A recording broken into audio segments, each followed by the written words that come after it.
You're watching The 7 from WATE 6 on your side. Good evening, I'm Bo Williams, and welcome to The 7. Let's get a look at the big 7 stories right now. Topping the list for us tonight, homeowners in Sevier County finally now getting a look at the damage caused by the wildfires in the Wares Valley, Waldens Creek area. Now, the Shagbark community was one of the first places to be evacuated. 6 on your side's Kristen Gallant spoke to one homeowner who traveled hundreds of miles to check on their vacation home. Tammy Hager says this used to be her neighbor's garage. As you can see, there's almost nothing left. This is only yards from the Hagers' front door. The Hagers live in Florida and built their dream vacation home up here in Sevier County. They originally got the news of the fires on their cell phones, so they checked their security cameras. This is what they saw: terrifying images of the fires coming right up to their front porch. Embers from the fire were blowing onto their home. They were sure that these may have been some of the last images they would have seen of their house. All of a sudden, out of the camera that's closest to this garage, which points back this direction, I saw this big wall of red. It almost looked like a red tidal wave coming at us. Today was the first day they were able to see in person the damage this fire caused to their community. Luckily, their home was spared. Hager says they do have some damage on their siding and the roof, but she says that's nothing compared to what the rest of her community is dealing with. Reporting in Sevier County, Kristen Gallant, WATE 6 on your side. And some good news to report. After a week of fighting fires, crews have the DuPont Millstone Gap fire now under control. As of this morning, the fire is 100% contained. In all, 959 acres were burned. 2 structures were impacted, one in Blount County, the other in Sevier County. Governor Bill Lee will be stopping in Sevier County tomorrow around 3 o'clock to survey the damage caused by the wildfires. This after visiting Knoxville for the Chamber of Commerce meeting at noon. Next on the Big 7, one of those communities inside the burn zone is Waldens Creek. And when the president of that gated community had to evacuate, he was sure the entire community had been wiped out. But thankfully, only a few homes were burned. This video shows just exactly what firefighters were dealing with when flames swept through parts of Sevier County. The video was taken right in front of a cabin that's still standing untouched by the blaze. Now, Mark Searcy is the president of the Waldens Ridge and has built many of the cabins within the neighborhood. He was working on this cabin, and he says he's still in awe.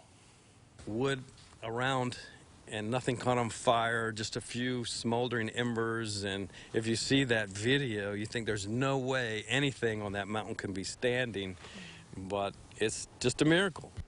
Firefighters were just in the neighborhood yesterday making sure there were no hot spots. Even they were shocked at the outcome, but this unfinished cabin isn't the only one that avoided the flames. Every cabin except 2, we understand, survived the wildfire.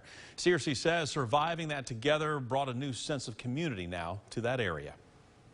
Next in the Big 7, today was a historic day in the Senate as Judge Ketanji Brown Jackson was confirmed as a Supreme Court justice.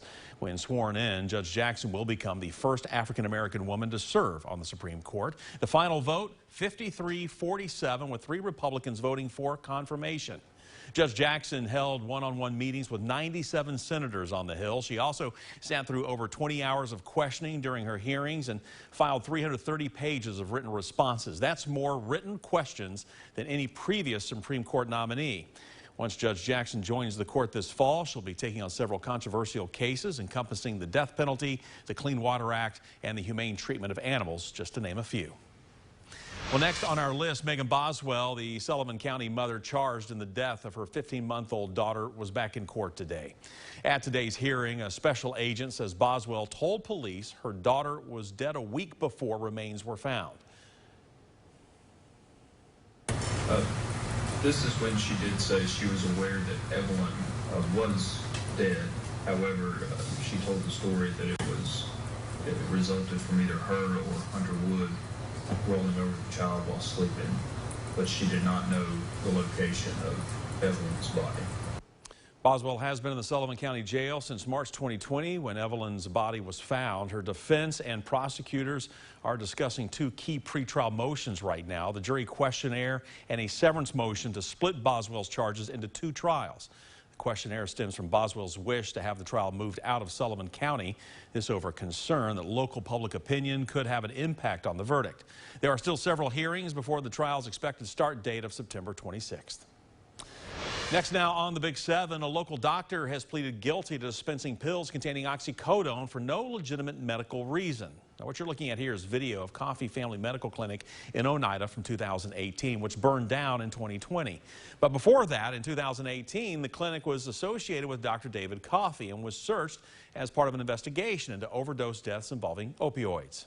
Well, today in court, Dr. Coffey also pleaded guilty to money laundering. We're told Dr. Coffey was granted pretrial release pending his sentencing in September. Of course, we'll keep you updated as we learn more. Next now on the Big 7, 2 people behind bars after police say they stabbed a man giving them a ride and then stole his truck. On March 31st, Sevierville police received a call about a stabbing along I-40. They found the victim with a cut to his hand. He told officers that he picked up 2 hitchhikers in Kodak. The woman, identified as Crystal Burns, allegedly asked him to pull over so that she could use the restroom. But when he stopped the truck, the victim says Burns tried to strangle him, while the other passenger, Joseph Allen, pulled a knife out and then pushed him out of the truck. Burns and Allen were later found in the stolen truck in Blount County. They've both been arrested and face aggravated robbery, assault, and theft charges. And rounding out our Big 7, we are learning more about the cyber attack on East Tennessee Children's Hospital. The hospital now says that some documents held on their system have been copied or viewed.